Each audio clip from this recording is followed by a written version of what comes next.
minus Nate are back again for Jack Tan and Uncut episode. I don't even know which one it is now. I think we're on 5 actually. Something like that. Yeah, well, we missed last week. I forget for what reason though. I don't know, but our schedules just didn't line up. Plain and simple. Yeah.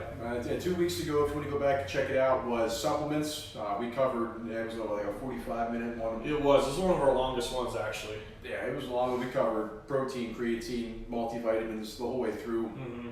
But today we're going to cover a little bit of current events in mostly powerlifting, a little bit of strongman. We're going to talk about just how much prize money is going up and up in powerlifting, how that might compare to bodybuilding and strongman. And yeah, I mean, talking about like kind of where it all started to where it is now, and yeah, how much popularity it's gained. I mean, with powerlifting, it's gained so much popularity within like just this past year alone and whatnot. And yeah, that's what we're going to go on to is about the Kearns Open, which is like the Super Bowl of powerlifting, and they're winning now. I mean, you said what? There's $250,000 of total cash prizes. Yeah, the entire prize pool is $250,000, and that's for anybody competing.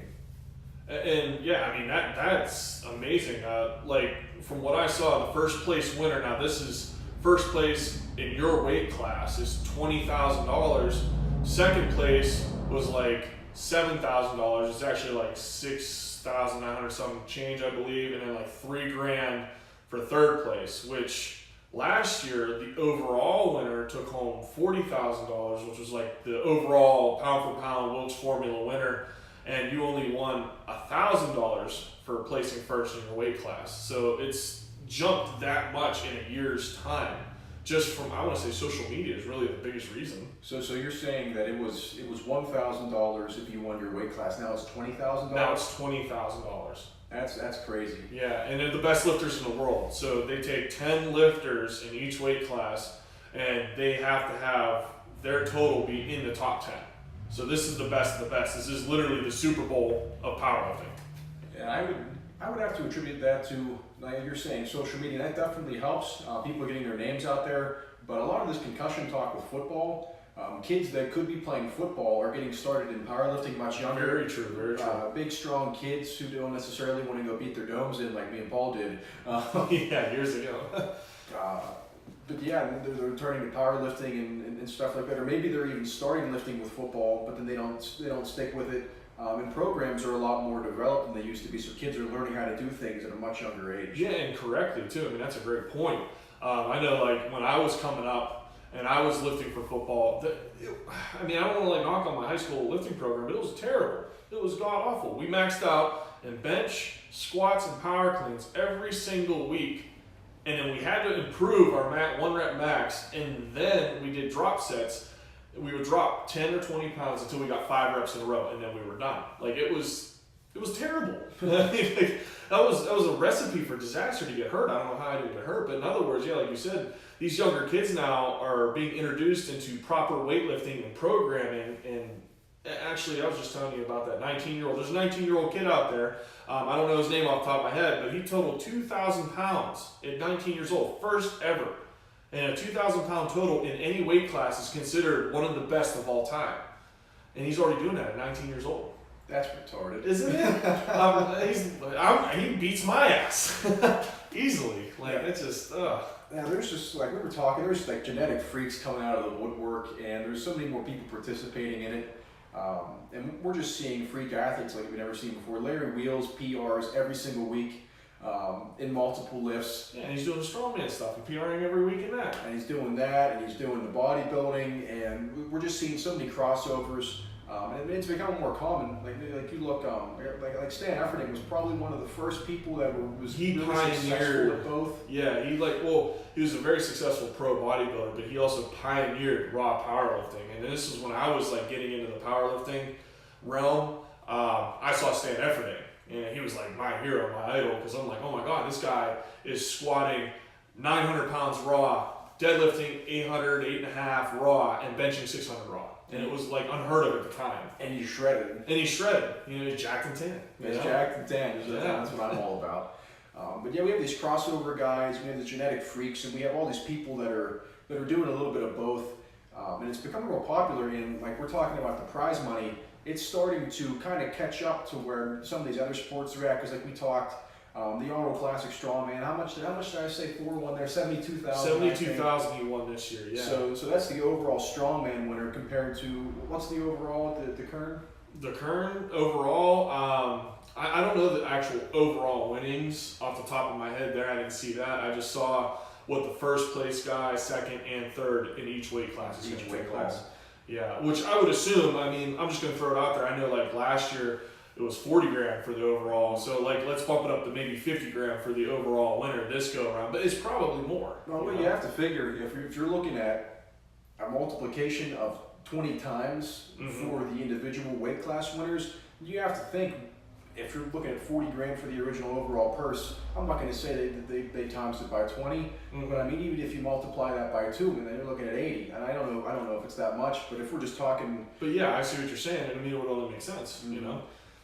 But I mean, if we go back in time and we look at the purses of a lot of original contests, so to put things into perspective about how fast bodybuilding powerlifting is progressing, let's take a look at what the purses were at the Mr. Olympia contest over the years. And if you're not familiar with the Mr. Olympia, so the Mr. Olympia contest is the Super Bowl of bodybuilding. It is so the current Open is the Super Bowl of powerlifting. The Olympia is the same thing for bodybuilding. It's the best in the world clashing in the end on one stage, you know. Right. And I mean that's when people probably see it, people who aren't familiar with lifting, I guess that's what you see in the magazines, like in the Muscle and Fitnesses and all the other fitness magazines, is like where you see these giant shredded bodybuilders. That's the Olympia time, you know. We're back. Okay. But yeah, like your Phil Heaths, Arnold Schwarzenegger was a 7-time Olympia winner. Sean Rhodes, the current Mr. Olympia winner. But powerlifting was kind of, I wouldn't say looked down, but it just wasn't as popular. People didn't understand. It was like a dungeon sport, underground sport for the longest time. And that's really how bodybuilding started. Like I know you watch a lot of old movies. Like even I watched the biopic Bigger about the Weider brothers, specifically Joe, and he's trying to get loans for his gym, and people are telling him like at the bank, we don't want people to get athlete's heart. That's a liability. They thought if you worked out in the 50s that you would enlarge your heart and die. Yeah. No, I mean that's. I mean there are cases. Don't get me wrong, but that's more of like a long distance runner thing. So like any of you endurance athletes out there, cyclists, long distance runners and stuff, that's more of a problem that they have to worry about. And then if we have to get into, you know, the hormone side of things like HGH, you know, that's what happens. It enlarges your organs and you die. And back then, they weren't even worried about that. But the point that I'm trying to make is it was at the same point whenever it first started, the Olympia in '65, that powerlifting was at a couple years ago. But if we look at the numbers, whenever it starts to gain hold, like whenever Arnold starts winning a lot of Olympias, and specifically whenever he becomes a promoter and an ambassador for the sport, it takes hold and the purses just go up like crazy, like we're starting to see with powerlifting. So if we go back to the original Olympia purse, it was $1,000. So Larry Scott, the original Mr. O, for the contest won $1,000. And even every year that Arnold won the Olympia, so he wins it, well, in his first run 6 times, he gets $1,000 a piece. So in his first 6-year run, it's like not even $6,000. You know, even during that time. You know what I mean? I mean, I understand back then, like $1,000 was a lot more, but comparatively to what it is now, it's nothing. You know. Yeah. I mean, luckily, like we were talking with any sport. If you're a bodybuilder, powerlifter, strongman, it's really important to have good sponsors, and they're going to pay a lot of the way, especially if you're on the come up or not that successful. So like Joe Weider was paying Arnold's way for everything, paying to be in the magazines and etc. But it's to the point now, where I'll go through the numbers, that if you win one show, you're set for the year. And they're doing other things and other business endeavors, but I'll go through the numbers now multiplied. So we get to 75, Arnold finally wins $2,500 in 75. Crazy. But in 76, so Pumping Iron comes out around this time, it doubles to 5,000, and then by 78 we're at 15 grand, so it triples, and we get to 79. Frank Zane's won it a couple times, and Frank Zane's he was more of a mainstream body, somebody that people could resonate with. He looked obtainable, so that probably. He wasn't like super huge, but he had a great physique. Like he had the tiny waist, you know. I remember. I mean, that's like Yeah, that's what most guys want to look like. You know, they don't want to be these. Well, I mean, back then they weren't like mutants. You know, like today. No offense towards Like Ninja Turtles. Yeah, literally, like they're just that big. It's like you don't want to be that big. I think Frank, he was around like buck 90 on stage. I think so on stage. Yeah. We have guys on stage that are like 290. Yeah, it's stupid. Like Rami was over 300 at the Olympia. He's just huge. Well, big Rami for a reason. Yeah, it's disgusting. Yeah, that's just so big. But going through the numbers, so it's 25,000 from 79 up until 83. Then around this time, Arnold, he's really promoting bodybuilding. He's in with the Arnold Classic. This starts to become prevalent, and then it doubles in an instant from $25 to $50,000. And in '86 it's 55,000, and then by '91 it's up to 100,000. And then now you're starting to make obtainable money to like cover your annual salary. You know. Yeah, this is a year's worth of work for an honest person. You know, and they're making this all in one show. I mean, they're working hard all year round. Don't get us wrong. It's not like you just walk up on the Olympia stage and like, oh hey, I'm champion. No, they're in the gym training plus their diet, meal prep. That's a full-time job. It really is. But let's just fast forward the whole way to now. The purse at the Olympia is now $950,000. So it multiplied since 1965 by 950. Yeah, literally. That 950% better. Yeah. That much in that, what we'll say, 60, 70 years, basically. Not really that much. But, you know what I mean? 60 years. I can't math. That's Paul's autism. That's my, look, there we go. But yeah, that's really where I think powerlifting's going with becoming more popular. Is we're seeing the multiplying of the purses, just like we saw in bodybuilding. And we're seeing it at a much faster rate, and that's only because back then they didn't have social media. It was like one magazine and some newspapers, you know? Now we have all these social medias. We got YouTube, we have Instagram, Facebook, Twitter, and it's just so much easier to obtain information so much faster. Versus that time era where, like, you know, the cell phones weren't around, the social media was around. Yeah, it was just hard to get your name out there. But now, like, any information that you want to get, there's a guru for it online. Whether the guru is knowledgeable or not, nobody knows. But there's so many people. There's a plethora of people online. And just you go somewhere like the Arnold Classic, like the Expo. They have the powerlifting, they have the bodybuilding, the Highland Games, Olympic weightlifting, and people get to absorb all this and take it in like never before. Mm-hmm. It's just so much easier now, you know. And then like once you get into it, like, you know, with my powerlifting career, it's such a small group. Like you just start to know everybody, you know. And I mean, it's not like I know like Ray Williams personally. I wish. But, you know, you get to meet these guys, you get to see them lift, and it's pretty cool, you know. And I would assume it's the same thing in strongman and bodybuilding. It's just those aren't my sports, you know. Yeah, it's like powerlifting. It's still a little bit of a niche sport right now, but I mean, like I said, bodybuilding was too, and I mean, powerlifting's definitely on the come up. Like there's schools having powerlifting teams now. Yeah. We know a couple of powerlifting high school coaches. Yeah. Some pretty strong guys. Yeah, like you said, high schools have powerlifting teams now. Colleges have powerlifting teams. I mean, we basically have a club here at the gym, and like almost every gym, in a sense, almost has like a powerlifting club. Now we're gonna call it Planet Fitness again. You're not allowed to do your deadlifts and your heavy. Damn you, Planet Fitness! I know, getting rid of your free weights and your power racks. You know, geez, but not this gym here. This gym. We're legit. We're on a deadlift platform doing our podcast. Yeah, at the basement. There we go. Stupid Planet Fitness. I think we did have cookies the other day. We did. We had cookies. Yep. Ice cream cake. There was ice cream cake. We had ice cream cake.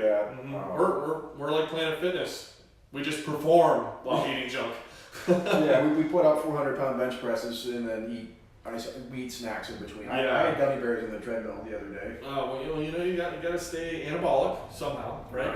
And then everybody knows we'll eat here, so they drop off food. And I'm not going to say no. Right. You know? But yeah, with the popularity of all these sports, we actually decided to put on our own event this year, the first annual Basement Games, if you will. And with all these other things becoming popular between your powerlifting, your strongman, CrossFit, etc., we're trying to come up with a good mix of different events that are going to just be good for everybody. Yeah, kind of a mix of like if you, I mean, like CrossFit fits in it. Obviously, strongman, you know, it's going to be their events. But if you're a powerlifter, you can also do those events as well. So it's kind of a good test of overall like strength and endurance and power. And I know most of our stuff we want to do, you know, maximum reps in a certain amount of time.